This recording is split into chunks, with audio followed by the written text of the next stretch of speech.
Yo guys, you are watching Educated Thorium. दोस्तों, आज की वीडियो में हम लोग पढ़ेंगे ट्रिग्नोमेट्री का ही चैप्टर और उसके आगे हम कर रहे हैं एग्जांपल नंबर 2। पिछली वीडियोस आप जाके देख सकते हैं, हमारे वीडियोस जो है हमारे चैनल के ऊपर ही अवेलेबल हैं, ठीक है, एजुकेटेड थोरियम के ऊपर। तो एग्जाम्पल नंबर 2 देख रहे हैं। सबसे पहले यहाँ पे दे रखा है कि एंगल बी और एंगल क्यू क्या है, एक्यूट एंगल है, और साइन बी और साइन क्यू क्या है, इक्वल है। यहाँ पर कह रहा प्रूव करो एंगल बी एंगल क्यू के बराबर है। यहाँ पे कंसेप्ट बहुत ज़्यादा ज़बरदस्त है इसके अंदर, क्योंकि यहाँ पे कंसेप्ट एक निकल के आएगा जो कि आपको लगाते तो रहेंगे बट उसका फंडा पता नहीं चल पाएगा कहाँ से आया था वो, ठीक है, कहाँ पे निकल गया।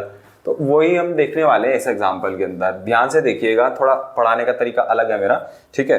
तो शांति बनाए रखो और देखते रहो। यहाँ पे इसका सॉल्यूशन कर रहा हूँ मैं यहाँ पर, ठीक है। साइन बी साइन क्यू के बराबर है, एंगल बी और एंगल क्यू को प्रूव करना है, ठीक है। प्रूविंग यहाँ पे सिंपल सी है, लग रही सिंपल सी है, थोड़ी सी लेंथ दी जाएगी। दो ट्राइंगल होंगे, उनके अंदर दो एंगल होंगे, ठीक है, उन्हीं की बात कर रखी है यहाँ पर, क्योंकि बी और क्यू अलग अलग है यहाँ पर। तो यहाँ पर मैं दो ट्राइंगल ड्रॉ करता हूँ यहाँ पर सिंपली, ठीक है, ए बी सी और ट्राइंगल एक और है पी क्यू आर। अब कोई कहेगा यहाँ से क्यों ले रहे हो, हमेशा तो हम ऐसे लेते हैं, ऐसे लेते हैं। तो यहाँ पे राइट एंगल एट वो क्या कहता है, नॉर्मली क्या कहता है, बीच वाले एंगल को एट दिस, ठीक है। तो यहाँ पे कहीं गिवन ही नहीं है, गिवन ही नहीं है, तो मैं खुद से अज्यूम कर रहा हूँ। और वो बोल रहा है एक्यूट एंगल है, यानी कि वो 90 से छोटा रहेगा। तो बी और क्यू छोटा रहेंगे, तो मैं इसमें से कहीं पे भी किसी भी एक पोजीशन पे रख सकता हूँ उनको, ठीक है। तो यहाँ पे इस तरीके से आप ड्रॉ करो। अब यहाँ पे लिखना पड़ेगा, आपने ड्रॉ किया तो let us triangle A B C and triangle P Q R R right angled at C and R. हम अज्यूम कर लेंगे और लिख देंगे कौन कौन से पे ये राइट एंगल है। 90 किस पे बनेगा, सी पे और आर पे बनेगा। गिवन दे दिया, खत्म हो गई कहानी यहाँ पर। बट बोल रहा है साइन बी और साइन क्यू क्या है, बराबर है। मैं लिख सकता हूँ यहाँ पे गिवन, आप लिख सकते हो साइन बी क्या है, साइन क्यू के बराबर है यहाँ पर। अब आगे फंडा यहाँ पे बहुत ज़बरदस्त है, जो कि हम फंडा लगाते हैं ना भाई, साइन से साइन छूट गया, कॉस से कॉस छूट गया, टेन से टेन छूट गया, वो आगे चैप्टर में देखेंगे। अगर आपने करा हुआ है तो अच्छी बात है, ठीक है, नहीं करा हुआ तो आगे जाके ऐसा कुछ क्वेश्चनों में देखा जाएगा कि वो जो सेम ट्रिग्नोमेट्रिक रेशियो है वो छूट जाती है अगर दोनों आमने सामने लिखी हुई हैं और उनके एंगल क्या हो जाते हैं, बराबर हो जाते हैं। तो ऐसे केस में क्या होता है, वो वही कंसेप्ट इस एग्जांपल के थ्रू हम समझ रहे हैं। तो यहाँ पे साइन बी साइन क्यू के बराबर है। अब मैं ज़्यादा कुछ कर तो पा नहीं रहा यहाँ पर, तो इतना आपको पता है कि इसकी रेशियो आपको आती है, ठीक है। साइन की जो रेशियो होती है वो परपेंडिकुलर अपॉन में हाइपोटेन्यूस होती है, इतना तो पता है, तो वो तो लिखो, ठीक है। समझ नहीं आ रहा तो वो तो लिखो। तो साइन बी की अगर मैं लिखना चाहूँ और यहाँ पे साइन क्यू की लिखना चाहूँ तो वो मैं लिख सकता हूँ ट्राइंगल को देखकर। यहाँ पे बी से हम देख रहे हैं तो बी के सामने वाला जो होगा वो परपेंडिकुलर होगा, वो की ए सी होगा, और हाइपोटेन्यूस क्या होगा, 90 के सामने वाला एंगल के सामने वाला हाइपोटेन्यूस होगा, लॉन्गर साइड। सिमिलरली यहाँ पे साइन क्यू में इधर भी ये करूँगा, क्यू के सामने वाला क्या होगा, पी आर होगा, और ये होगा पी क्यू आपका, ठीक है। यहाँ पर दो चीज़ें मैंने लिख दी हैं। ये रेशो कुछ जानी पहचानी सी लग रही है, अगर आपने आपका चैप्टर नंबर 6 करा हो तो उनमें क्या होता है, इस रेशो को यूज़ किया जाता है सिमिलर प्रूफ करने के लिए ट्राइंगल। हम कॉन्ग्रुएंट प्रूफ नहीं कर रहे हैं यहाँ पर, हमें सिमिलर प्रूफ करना है, क्योंकि एंगल की जो है ना कॉरस्पॉन्डिंग एंगल जो बराबर होते हैं वो किससे निकल के आते हैं, सिमिलर ट्राइंगल से। साइड इक्वल हो जाए, ठीक है, या फिर कोई दूसरा एंगल के कॉरस्पॉन्डिंग एंगल के बराबर हो जाए, वो सारे कंसेप्ट जो है ना वो सारे वो उसके अंदर है तुम्हारे ट्राइंगल चैप्टर के अंदर, तो उसी के अंदर। बट यहाँ पे देख सकते हो एक ही ट्राइंगल की रेशियो ले रखी है इसमें भी, क्योंकि हमारे जो कॉरस्पॉन्डिंग रेशियो हमको चाहिए होती है उस केस के लिए, तो हमें क्या करना पड़ेगा, थोड़ा सा चेंजिंग करना पड़ेगा, इंटरचेंज करना पड़ेगा। तो अगर मैं इस पी आर को नीचे ले आऊँ और इस ए बी को उधर ले जाऊँ तो क्या चल जाएगा, क्या, एक बार लेके देखता हूँ, ए सी अपॉन में पी आर, ठीक है, और ए बी अपॉन में पी क्यू। अब देखूंगा मैं ए सी और पी आर, ए सी और पी आर, ठीक है, ये वाली, ठीक है, और ए बी और पी क्यू, ए बी और पी क्यू, ठीक है, एकदम सही कॉरस्पॉन्डिंग रेशो का सेट बन गया यहाँ पर, ठीक है। इसको आप के मान सकते हो, अज्यूम कर सकते हो के, ठीक है, बट अगले स्टेप में आप लिख सकते हो उसको, ये लेट ए सी अपॉन में पी आर, यही सेम चीज़ लिखूंगा मैं और के इक्वल डाल दूंगा। अभी मेरे पास जगह नहीं है तो मैं यहाँ पे के अज्यूम यहीं पे कर देता हूँ। ठीक है, तो यहाँ पे क्या यूज़ किया गया है, ऑल्टरनेंडो। ठीक है, बाय ऑल्टरनेंडो टेक्निक जो लगाते हैं ना इधर उधर करने वाली, ये आपकी वही टेक्निक है। यहाँ पर के बराबर हमने अज्यूम कर लिया। अब क्या करोगे, यहाँ पर कुछ तो कर पा नहीं रहे। यहाँ पर सिमिलर प्रूफ करने के लिए ट्राइंगल को एक और रेशो हमको चाहिए होती है। यहाँ पे बी सी अपन में क्यू आर की रेशो तो आ नहीं पा रही। ठीक है, अगर मैं जबरदस्ती उसको अज्यूम कर लूँ, ठीक है, जबरदस्ती उसके रेशो को लेके देखूँ और वो भी के बराबर आ जाए, ये दोनों के बराबर है, अगर वो भी उस रेशो को भी के बराबर ला दूं मैं, तो क्या हो जाएगा, ट्राइंगल सिमिलर प्रूफ हो जाएगा। कैसे होगा, ठीक है, मैं लिख देता हूँ taking ratio of corresponding sides in triangle ABC and triangle PQR। ठीक है, अब ट्राइंगल ABC ले लो आप, PQR ले लो, थोड़ा सा आगे पीछे ACB ले लो, PRQ कर लो, तो वो भी चल जाएगा। ठीक है, एज सच वो भी चल जाएगा, आपका काम हो जाएगा उससे भी। तो यहाँ पे BC अपॉन में QR ले रहा हूँ साइड में, BC की साइड मुझे नहीं पता, QR की साइड मुझे नहीं पता, तो कैसे प्रूफ करूँगा मैं, यहाँ पर K वाले से हम प्रूफ करेंगे कि ये क्या है, इसके बराबर है। अब ये पाइथागोरस चाचा का जो फॉर्मूला है ना, उसको यूज़ करो यहाँ पर। तो पाइथागोरस चाचा कहते हैं कि जो हाइपोटेन्यूज का स्क्वायर जो होता है ना, वो परपेंडिकुलर का स्क्वायर प्लस बेस के स्क्वायर के बराबर होगा। ठीक है, तो हाइपोटेन्यूज का स्क्वायर जो होगा इस ट्राइंगल के हिसाब से AB का स्क्वायर इक्वल टू AC का स्क्वायर प्लस BC का स्क्वायर। ठीक है ना, ऐसे ही। और सिमिलरली इस ट्राइंगल के लिए भी यूज़ करोगे तो वो भी वैसे ही काम करेगा। बट आपको चाहिए यहाँ पर BC निकालने के लिए क्या करोगे, BC का स्क्वायर, ये जो चीज़ थी ना यहाँ लिख दिया मैंने, यहाँ पर इसको इधर लिख दिया, इसको मैं इधर लिख रहा हूँ शिफ्टिंग करने के बाद। यहाँ पर BC कैसे अकेला छूटेगा जब AC उधर चला जाएगा, तो AB square minus AC square. इतना भी समझ नहीं आ रहा तो भाई बहुत ज़्यादा कंसेप्ट आपके वीक हैं और उस पर काम करने की ज़रूरत है। यहाँ पे BC क्या हो जाएगा, root AB square minus AC square. Similarly इस तरीके से क्या है, P आपका QR जो हो जाएगा आपका वो PQ का स्क्वायर माइनस PR का स्क्वायर हो जाएगा। ठीक है, इसी तरीके से ये भी निकाल लेंगे। अब यहाँ पे सिंपली डालनी है हमको, इसको यूज करते हुए यहाँ पर। बट यहाँ पे एक चीज है, अगर आप ये डाल भी दोगे तो क्या उखाड़ लोगे, मतलब क्या ही कर लोगे, यहाँ पर कुछ नहीं हो पाएगा जब तक कि आप इसका इस्तेमाल नहीं कर लेते। इसका इस्तेमाल कैसे होएगा, आप इंडिविजुअली इसको के बराबर रखो और इसको इसके बराबर रखो। कहने का मतलब यहाँ पर ये है कि आपको अलग अलग रखना है इनको, फिर ये इस्तेमाल होंगे, फिर ये यहाँ पे वैल्यू डलेगी, फिर ये आपका सॉल्व होगा फर्दर। तो यहाँ पर इसके आगे हमें क्या करना है, यहाँ पे और सॉल्व करना है यहाँ पर। तो अब क्या कर रहा हूँ, मैं मिटा रहा हूँ, जगह बना रहा हूँ और फिर मैं करके दिखाता हूँ।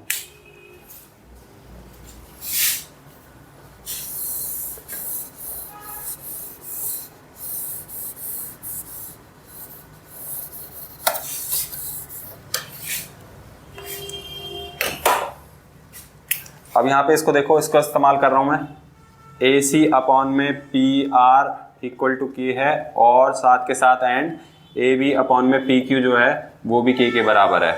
क्रॉस मल्टीप्लाई करो यहाँ पर, मल्टीप्लाई करो सिंपली, यहाँ पे ये डिनोमिनेटर उधर जाएगा K PR और यहाँ पे AB जो हो जाएगा K PQ हो जाएगा आपका। ये दो चीज़ें आपको ये इस्तेमाल करनी है अपना। ठीक है, ये इस्तेमाल करनी है। ये कहाँ इस्तेमाल होगी, आप पहले इसको देखो, AB, ये मैं लिख देता हूँ BC का जो एक्सप्रेशन है यहाँ से लेके यहाँ डाल रहा हूँ सिंपली। ठीक है, AB का स्क्वायर माइनस AC का स्क्वायर बटे में सेम नीचे के लिए QR के लिए मैंने बनाया है। अब देखो यहाँ पर जो है ना AB और AC और AB की वैल्यू निकाल चुका हूँ, यहाँ मैं पुट कर दूंगा उसको। PQ और PR की सोचने की जरूरत नहीं है आपको, क्यों, क्योंकि अब जरूरत नहीं पड़ेगी, जैसे ही आप डालोगे कुछ कुछ आपको दिखाई देने लगेगा। ठीक है, यहाँ आप थोड़ा सा मिटा ले रहा हूँ, यहाँ पे पुट करेंगे।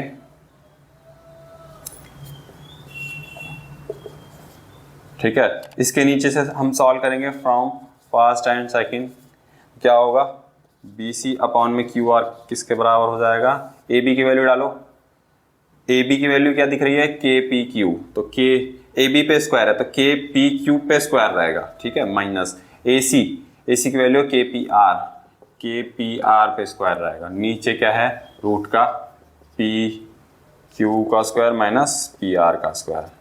अब क्या है के दिख रहा है मुझे यहाँ पर, तो ये मैं स्क्वायर खोल देता हूँ, के स्क्वायर पी क्यू का स्क्वायर माइनस के स्क्वायर पी आर का स्क्वायर बटे में पी क्यू का स्क्वायर माइनस पी आर का स्क्वायर। के स्क्वायर कॉमन लेता हूँ, यहाँ पे अंडर रूट के अंदर कॉमन लेना भी एक आर्ट है, सबको नहीं आती, ठीक है, और जिसको आती है उसकी जाती नहीं। यहाँ पर पी क्यू का स्क्वायर माइनस पी आर का square, P Q square minus P R का स्क्वायर अंदर रह जाएगा बटे में यहाँ पर रूट का फिर से P Q square minus P R का स्क्वायर, ठीक है, ये आपका बट्टा हो गया। के स्क्वायर बाहर निकाल सकता हूँ, क्यों, दो एलिमेंट यहाँ मल्टीप्लाई हो रहे हैं, ये और ये ब्रैकेट, ये अपना अलग से आ जाएगा यहाँ पे, अगर आपको फंडा पता होगा यहाँ पे, ठीक है, चैप्टर पढ़ते हो क्या छोटी क्लासों में 7वीं 8वीं में, तो पता चल जाएगा ये कहाँ से कर रहा हूँ मैं। ये हो जाएगा के बाहर, ठीक है, अंदर आ जाएगा पी क्यू का स्क्वायर माइनस पी आर का स्क्वायर, और नीचे बटे में वही था पी क्यू का स्क्वायर माइनस पी आर का स्क्वायर। थोड़ा सा लेंथी लग रहा होगा, बट एक बार आप कंसेप्ट क्लियरली समझ जाओगे तो आराम से हो जाएगा। ये आपका कट गया, तो इसका मतलब क्या है, बी सी अपॉन में क्यू आर जो है के बराबर रह गया, बी सी अपॉन में क्यू आर जो है वो के बराबर आ गया, तो ये भी के बराबर आ गया, वो सब भी के बराबर थे, तो क्या हो जाएगा यहाँ पर कॉरस्पॉन्डिंग साइड्स जो है रेशो, उनकी रेशो बराबर हो गई। तो उसका मतलब क्या है, ये अब क्या कर सकता हूँ मैं, ए बी अपॉन में पी क्यू लिख देता हूँ, बी सी अपॉन में Q R equal to A C upon में P R equal to K. क्या बोल दूंगा, ट्राइंगल, कौन सा ट्राइंगल सिमिलर करना है हमें, ए बी सी भी सिमिलर कर सकते हो आप, ठीक है, ऐसी बात नहीं है, नहीं तो A C B similar to triangle P R Q. Starting में मैंने ए बी सी लिखा था, तो आप चाहो तो उसे चेंज कर लो ए सी बी और पी आर क्यू पे, ठीक है, कोई कहे कि ये सही नहीं है गलत है तो ये आप चेंज कर सकते हो। ट्राइंगल सिमिलर हो गए कौन सी सिमिलैरिटी से, by S S S similarity, ठीक है, ये एस एस सिमिलैरिटी यूज करी हमने, और यहाँ पर क्या है सिमिलर हो गए, कॉरस्पॉन्डिंग साइड्स की रेशो जो है अगर वो बराबर हो जाए दो ट्राइंगल की तो क्या हो जाएगा, ये सिमिलर हो जाएंगे दोनों ट्राइंगल सिमिलर हो गए तो इनके कॉरस्पॉन्डिंग एंगल भी सिमिलर होंगे। Corresponding angle A angle P के बराबर, एंगल बी एंगल क्यू के बराबर, एंगल सी एंगल आर के बराबर, वो तो दिख ही रहा है, एंगल सी एंगल आर बराबर है 90-90 है दोनों, ठीक है, बट हमें क्या प्रूविंग चाहिए थी, बी और क्यू की प्रूविंग चाहिए थी। तो अब इसके आगे कह सकता हूँ, क्या कह सकता हूँ, angle B equal to angle Q, because क्या है, because corresponding angles of two similar triangles are equal। तो ये यहाँ पे प्रूविंग हो गई, एंगल बी एंगल क्यू के बराबर आ गया आपका, ठीक है। कहाँ से चले थे, साइन बी साइन क्यू से चले थे, दोनों बराबर थे, और चलते चलते क्या है, एंगल बी एंगल क्यू के बराबर आ गए। अब कोई कहेगा खास बात तो थी नहीं इसके अंदर, आपने प्रूविंग करी इतना लंबा चौड़ा कुछ करके, बट यहाँ पर जो ये खास बात है ना, वो मैं आपको बताना चाह रहा हूँ। ये आपने अगर कर लिया हो, ठीक है, तो मैं इसको बताना चाहूंगा, और इसको कंसेप्ट को थोड़ा सा वाइड करता हूँ, इस क्वेश्चन को थोड़ा सा खींचता हूँ, ठीक है। हर जगह आपको नहीं दिखाई देगा, ये हर वीडियो में आपको दिखाई नहीं देगा, ये मैं मिटा रहा हूँ।